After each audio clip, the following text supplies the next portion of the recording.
पेशकश में मैं हूं आपके साथ गीतू जहान। बात करेंगे मध्य प्रदेश की, जहां एक बार फिर कुछ शहरों के नाम बदले गए हैं।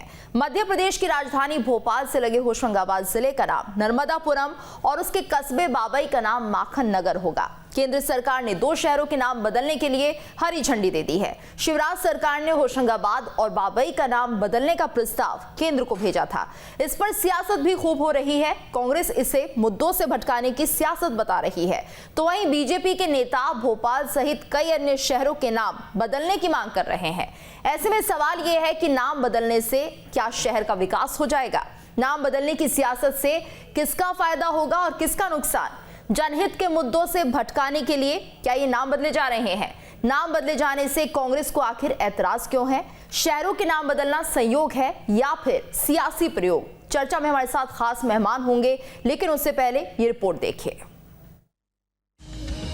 मध्य प्रदेश में एक बार फिर से जगहों के नाम बदलने पर सियासत तेज हो गई है। मध्य प्रदेश के बीजेपी नेता इसे इतिहास में हुई भूलों को सुधारने की कोशिश बता रहे हैं, तो वहीं कांग्रेस इसे मुद्दों से भटकाने की सियासत बता रही है। पहले एक नजर उन जगहों के नामों पर डाल लेते हैं जिनके नाम बदले गए हैं। होशंगाबाद जिले का नाम बदलकर नर्मदापुरम कर दिया गया है। माखनलाल चतुर्वेदी की जन्मस्थली बाबई का नाम अब माखन नगर होगा। टीकमगढ़ जिले के शिवपुरी को कुंडेश्वर धाम के नाम से जाना जाएगा। हम हर गुलामी के प्रतीक को बदलेंगे। मैंने पहले भी कहा था, सबसे पहले भोपाल का नाम बदलकर भोजपाल करने की मुहिम मैंने शुरू की थी और उस समय मैंने सरकार से मांग की थी। मैं फिर ये चाहूँगा कि भोपाल का नाम भी अब भोजपाल के नाम से जाना जाए। अब इन 3 जगहों के नाम बदले जाने के बाद अन्य जगहों के नाम बदलने की भी मांग हो रही है और इस पर सियासत भी खूब हो रही है। पहले बीजेपी के विधायक रामेश्वर शर्मा को सुनिए, फिर इस पर कांग्रेस की प्रतिक्रिया भी आपको सुनवाएंगे। और ये भारत के अंदर एक अच्छी प्रवृत्ति शुरू हुई है माननीय प्रधानमंत्री जी के नेतृत्व में। जो लुटेरे हैं, जिनने इतिहास को लूटा है, जिनने मठ और मंदिर तोड़े हैं, ऐसे लुटेरों के नाम पर अगर कोई नगर और शहर है तो उनको भी बदला जाए। अब्दुल्लागंज क्या है, इसको बदलो, रामगंज करो, ऐसे सारे नाम बदलो। रामेश्वर शर्मा ने जो कहा वो पहले से भी कई बीजेपी नेता कहते रहे हैं। और दूसरी बात, नाम बदलने की ये कोई पहली घटना नहीं है, बल्कि इससे पहले भी मध्य प्रदेश के कई जगहों के नाम बदले जा चुके हैं। बीजेपी के इस नाम बदलने वाली सियासत पर कांग्रेस क्या कह रही है वो भी सुन लीजिए। मध्य प्रदेश की सरकार विकास के कार्यों से इतर वे तमाम कार्य कर रही है जिसकी जरूरत नहीं है। खैर, सरकार है, उसे जिसका नाम बदलना हो बदल दे, मगर जिस तरह से रामेश्वर शर्मा जी ने होशंगाबाद का नाम बदलकर नर्मदापुरम रखने पर प्रसन्नता व्यक्त की है, मेरी उनसे गुजारिश है कि वे जहां राजनीति करते हैं राजधानी भोपाल में, वहीं सैकड़ों गायों की मौत हुई है, उनकी हत्या हो गई है, उस पर वे बिल्कुल खामोश हैं। 2014 के लोकसभा चुनाव में बीजेपी को भारी बहुमत मिला और देश में बीजेपी की सरकार बनी। उसके बाद एमपी के साथ साथ देश भर के कई शहरों के नाम बदले गए। अब 2023 में मध्य प्रदेश का चुनाव होना है। ऐसे में शहरों के नाम बदलने को जानकार बीजेपी की सियासी प्रयोग बता रहे हैं। Team news state. तो जिस तरह से शहरों के नाम बदले जा रहे हैं, आखिर इसके पीछे कारण क्या हो सकते हैं? क्योंकि जिस तरह से हम कांग्रेस से बात कर चुके हैं, उन्होंने तो साफ कहा कि विकास को छिपाने के लिए ये सब किया जा रहा है। और क्या कुछ होगा, चर्चा करेंगे। हमारे साथ गेस्ट का पैनल भी जुड़ चुका है। जयंत वर्मा वरिष्ठ पत्रकार हमारे साथ बने हुए हैं, इसके साथ साथ रोहित नायक कांग्रेस के प्रवक्ता हमारे साथ जुड़े हुए हैं। तो आखिर पीछे क्या वजह है कि नाम बदले जा रहे हैं शहरों के, और विकास के नाम पर कहीं ना कहीं बीजेपी पीछे दिख रही है, लेकिन नाम बदलने में सबसे आगे है। तो जयंत जी, क्या माना जाए, क्या सिर्फ शहरों के नाम बदलने से ही विकास हो जाएगा?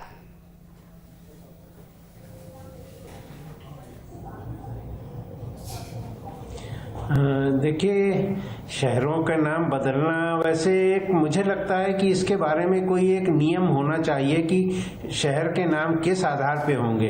एक कोई सर्वदलीय कमेटी बननी चाहिए और उसके बाद उस जो नामकरण है उसका ऐतिहासिक क्या परिप्रेक्ष्य है और वो जायज है या नहीं है, या उसका और अच्छा बेहतर नाम कौन सा होगा। इसके लिए एक मुझे लगता है पूरे प्रदेश भर में या पूरे देश भर में इस प्रकार का एक एक्सरसाइज किया जाना चाहिए और नाम बदलना चाहिए। जैसे होशंगाबाद है, पहले नर्मदापुरम ही नाम था उसका, पर जब होशंगशाह आया और उसने जब 600 साल पहले वहां राज किया तो उसने अपना नाम कर दिया था।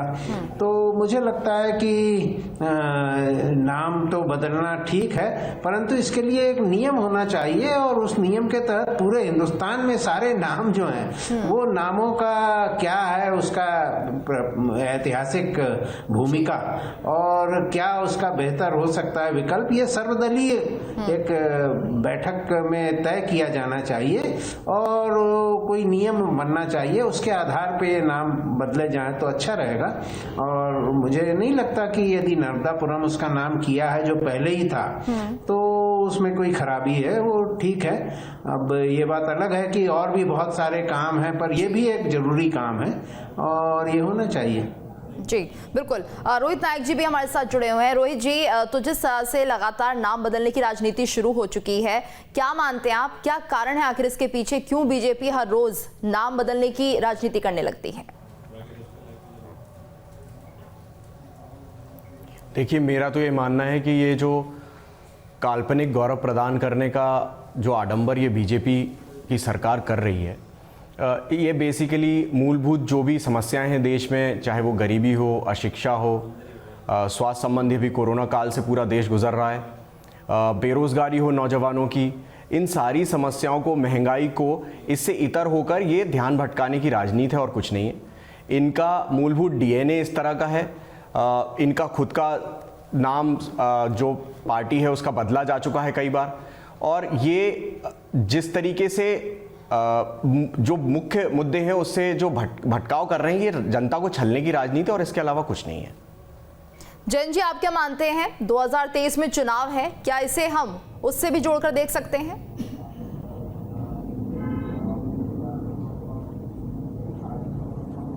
ये बात तो सही है कि इसका राजनीतिक लाभ लेने की कोशिश करेगी और भारतीय जनता पार्टी का तो ये है कि हम संस्कृति को लेके और पूरे हमारे यहाँ जो मुगलों का मतलब जो पोलराइजेशन की बात है हिंदू मुस्लिम का, तो मुगल शासकों के नाम पे जो भी कुछ नाम है उनको बदलने से उनको ऐसा लगता है कि इसका कुछ राजनीतिक लाभ मिलेगा और मुझे लगता है इसके राजनीतिक हितार्थ तो है ही हैं।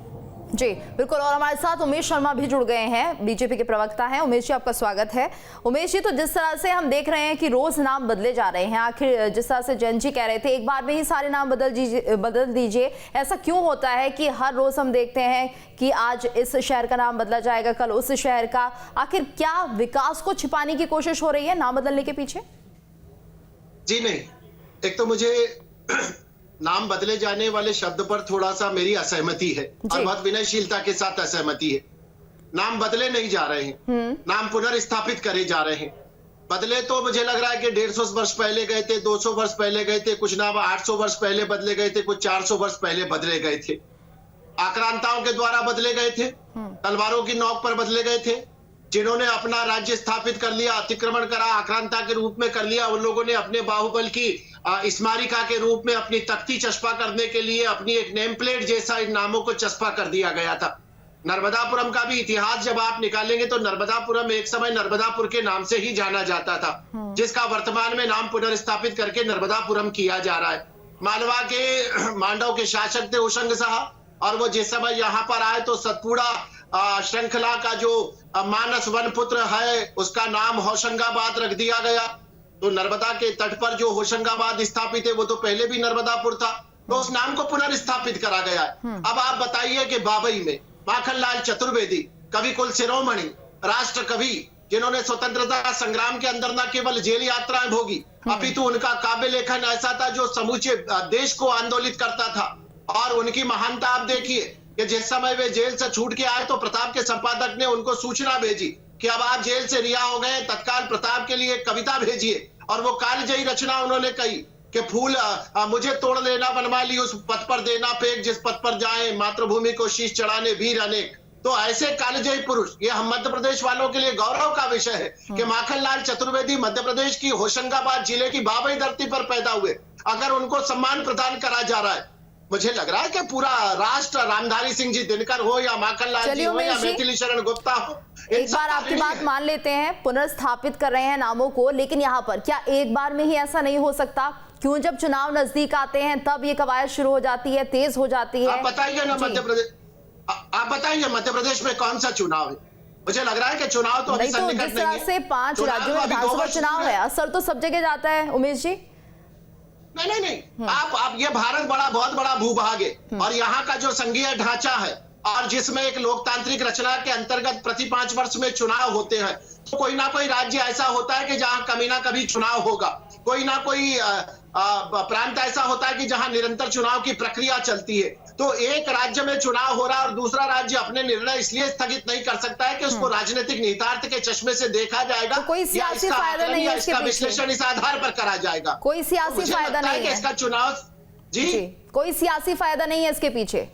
नहीं, मैं कह रहा हूं कि देखिए, आप एक बात समझ लीजिए, मैं थोड़ा देर से जुड़ा हूं, पर जो अंतिम पंक्ति मैंने मानने की सुनी थी कि इसमें राजनीतिक निहितार्थ तो उन्होंने इंगित करा है, राजनीतिक निहितार्थ नहीं है। आप समझ लीजिए, हमारा जो वैचारिक अधिष्ठान है, भारतीय जनसंघ के रूप में जिस समय हमने राजनीतिक इकाई के रूप में आकार लिया था, या कालांतर में जब 1980 में हम भारतीय जनता पार्टी के रूप में परिवर्तित हुए, तो हमारा वैचारिक अधिष्ठान प्रारंभ से ये है, हम राष्ट्र, धर्म और संस्कृति के लिए जीने मरने वाले और उस विचार को अनुप्राणित करके उस पर काम करने वाले राजनीतिक संगठन के लोग हैं। तो हमारे राजनीतिक संगठन का विचार प्राण तत्व यही है। हम चाहते हैं कि भारत जो है उसका जो विस्मृत गौरव है, हमारे इतिहास के साथ जो दुर्विलेखन करा गया, पहले अंग्रेजों ने करा और उसके बाद जब स्वतंत्रता प्राप्त हो गई तो जो खनिज की खदान जैसे पट्टे पर दी जाती है, ऐसे पंडित जवाहरलाल नेहरू ने कला का क्षेत्र, साहित्य का क्षेत्र, रचना का क्षेत्र, फिल्म का क्षेत्र, ये सारा क्षेत्र वामपंथियों को पट्टे पर दे दिया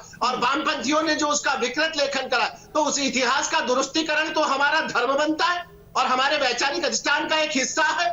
तो हम उस इतिहास का दुरुस्तीकरण कर रहे हैं और जो हमारे गौरव चिन्ह थे जिनको मिटा दिया गया, तलवारों के बल पर मिटा दिया गया, उन गौरव चिन्हों को वापस पुनर्जीवित करा जा रहा है, संस्थापित करा जा रहा है। तो मुझे लग रहा है कि जैसे कांग्रेस पार्टी का अपना एक वैचारिक अधिष्ठान है, कांग्रेस पार्टी कहती है कि मुगले महान थे, कांग्रेस पार्टियों का अपना एक राजनीतिक चिंतन है, तो हमारा राजनीतिक चिंतन तो इस देश, धर्म और धारा से जुड़ा हुआ है। चलिए मान लेते हैं पुनर्स्थापना हो रही है नामों की।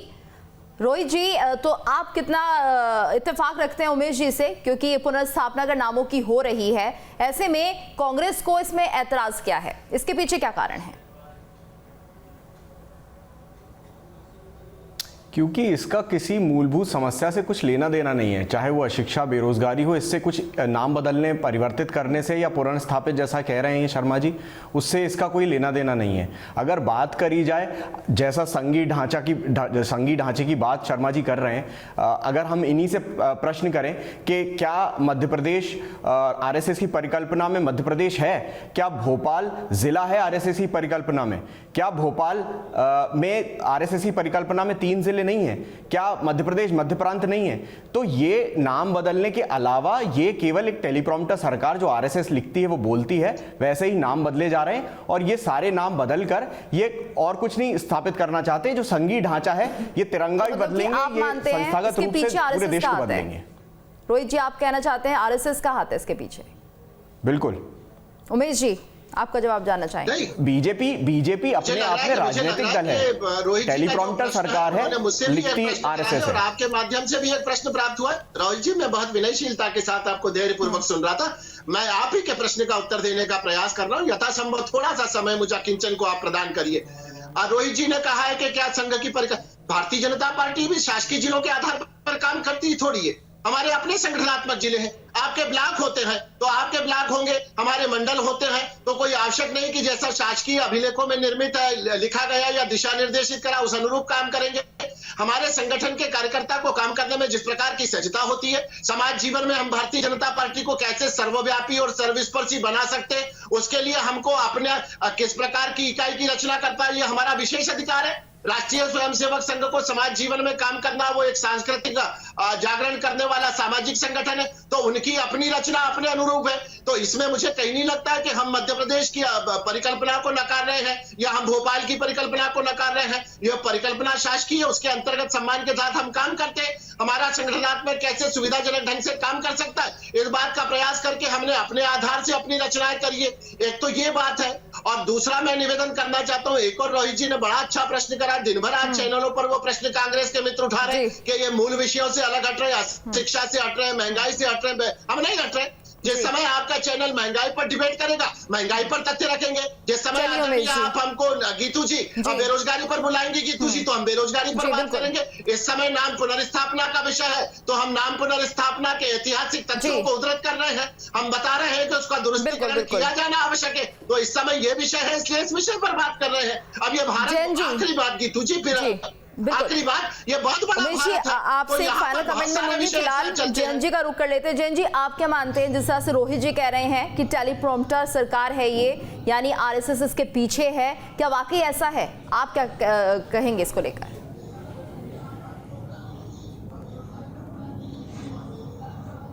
ये तो जग जाहिर है, और भारतीय जनता पार्टी की तो घोषित नीति है, और आरएसएस का भी लगभग वही है कि भाई हम अब हिंदू जो हमारा इतिहास है, हमारी परंपराएं हैं, हमारी संस्कृति है, उसको पुनर्जीवित करेंगे, उसके आधार पे ढांचा तैयार करेंगे समाज का। ये तो इनकी घोषित नीति है। जयंत जी, ये विचारधारा हुई ना, ये कर रहे हैं, उसमें कोई आश्चर्य की बात नहीं है। विचारधारा ये बात अलग है, ये तो विचारधारा हुई। जी हाँ, तो वो तो कोई भी सरकार ले सकती है, जिस तरह से अब हम देख रहे हैं। तो ये विचारधारा है, पर चूंकि अब वो राजनीति से सत्ता में अभी आ चुके हैं, तो सत्ता में आ चुके हैं, तो सत्ता में आने के बाद तो अपनी विचारधारा को ही तो वो लागू करते हैं ना। हर पार्टी करती है। जब कांग्रेस पार्टी थी तो इंदिरा जी, नेहरू जी, मोतीलाल नेहरू, कमला नेहरू, संजय गांधी, राजीव गांधी, इन्हीं के नाम सब जगह होते रहते थे। तो ये तो ऐसा ही है, और उसमें बहुत सारे लोगों के जो क्रांतिकारी हैं उनके नाम नहीं हुए। चंद्रशेखर आजाद की माँ तो भीख मांगती हुई स्थिति थी। तो ये सब हर कांग्रेस भी गरम दल को या जो लोगों जी, रोहित जी का भी एक बार रुख देख लेते हैं। रोहित जी, तो किस तरह से आप मानते हैं कि बाकी ये बात सामने आ रही है, क्रांतिकारी लोग थे उनको इग्नोर किया, कि ये मुद्दों को भटकाया जा रहा है, बीजेपी मुद्दों को भटका रही है? कौन से ऐसे मुद्दे हैं जिनसे बीजेपी हटना चाहती है? देखिए जीतू जी, मैं आपसे सिर्फ ये कहना चाहता हूँ आपके चैनल के माध्यम से कि व्यक्ति अपने जीवन में या तो काम से जाना जाता है या अपने नाम से। यदि आप अपने काम से अपनी तूती नहीं बुलवा सकते तो आप नाम बदलकर उसको काम बताएंगे, और इस तरीके की आप परिवर्तन करते रहेंगे। मुझे खुशी इस बात की है कि आपके चैनल पर कम से कम कोई एक प्रवक्ता बीजेपी के ऐसे बैठे हैं जिन्होंने इस बात को स्वीकारा कि ये राजनीतिक मुद्दा भी है और सामाजिक मुद्दा भी है, क्योंकि आरएसएस की परिकल्पना में मध्य प्रदेश नहीं है, मध्य प्रांत है, भोपाल महानगर है, भोपाल जिला नहीं है, भोपाल जिले में 3 जिले हैं। और ये केवल राजनीतिक परिकल्पना नहीं है, क्योंकि आपने, शर्मा जी ने बीजेपी के प्रवक्ता होते हुए ये चीज मानी है कि आरएसएस राजनीतिक संगठन नहीं है, सामाजिक संगठन है। तो सामाजिक तौर पे अगर आप देश के ढांचे को बदलने का प्रयास कर रहे हैं तो ये उसकी पहल है। ये किसी चीज से और कुछ लेना देना नहीं है इनका, ना इनका बेसिक जो मुद्दे हैं देश के, जो अभी गरीबी, अशिक्षा है, उससे इनका कुछ लेना देना है, ना महंगाई पे ये कभी कोई जवाब देंगे।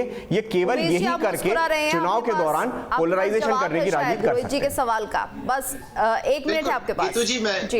गीतू जी बिल्कुल जवाब दूंगा मैं। चलिए एक क्षण के लिए मैं इस असत्य को स्वीकार भी कर लूं कि हम मुद्दों से ध्यान भटका रहे हैं। तो जनता ने आपको विपक्ष की जिम्मेदारी दी है ना।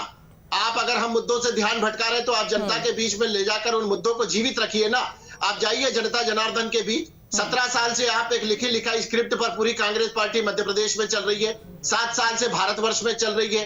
आपको भारत में अस्वीकार कर दिया गया, मध्य प्रदेश में तो निरंतर आपको अस्वीकृति की मोहर आपके ऊपर लगाई जा रही है। 70 साल नहीं, आपने 70 साल बोलिए, 17 साल गलत बोल दिया आपने। आपकी स्क्रिप्ट के हिसाब से 17 साल नहीं 70 साल होना चाहिए। रोहित जी, जब आप आरोप मैं उसका भी जवाब दूंगा। 15 आप जब बोलते मैं कितना विनयशीलता से धैर्य पूर्वक सुनता हूँ, क्षण भर रुक जाइए। तो अगर हम मुद्दों पर ध्यान भटका भी रहे हैं तो ये तो आपका उत्तरदायित्व बनता है विपक्ष के नाते कि आप जाइए, आप उन मुद्दों को जीवित रखिए। हम ईमानदारी पूर्वक, मैं जयंत जी की बात से 100% सहमत हूँ। जयंत जी वही ने बात तो हम इस न्यूज़ चैनल पे कर रहे हैं, उद्घाटित करा है, और जयंत जी ने कहा है कि हमारा तो वैचारिक अधिष्ठान है, हमारी आइडियोलॉजी है, हमारा ये जो विचार है, इस जी, विचार चलिए, के ठीक आधार है। पर जनता ने हमको वोट दिया है। अब जनता ने जब हमारे इस विचार को, हमारी विचारधारा को सुनकर, तो पढ़कर, चलिए उमेश जी, समझकर कोशिश जनता ये ने होनी हमारे पक्ष चाहिए, में मतदान कराया, कोशिश तो ये हम उस होनी विचार को चाहिए, क्रियान्वित नाम करेंगे। बदलिए, लेकिन इसके साथ साथ प्रदेश की तस्वीर भी बदली जानी चाहिए, प्रदेश में विकास भी होना चाहिए, तब शायद ऐसे मुद्दे नहीं उठेंगे। बहुत बहुत शुक्रिया आप सभी का इस चर्चा में हमारे साथ जुड़ने के लिए, और इसी के साथ हमारी इस खास पेशकश में इतना ही।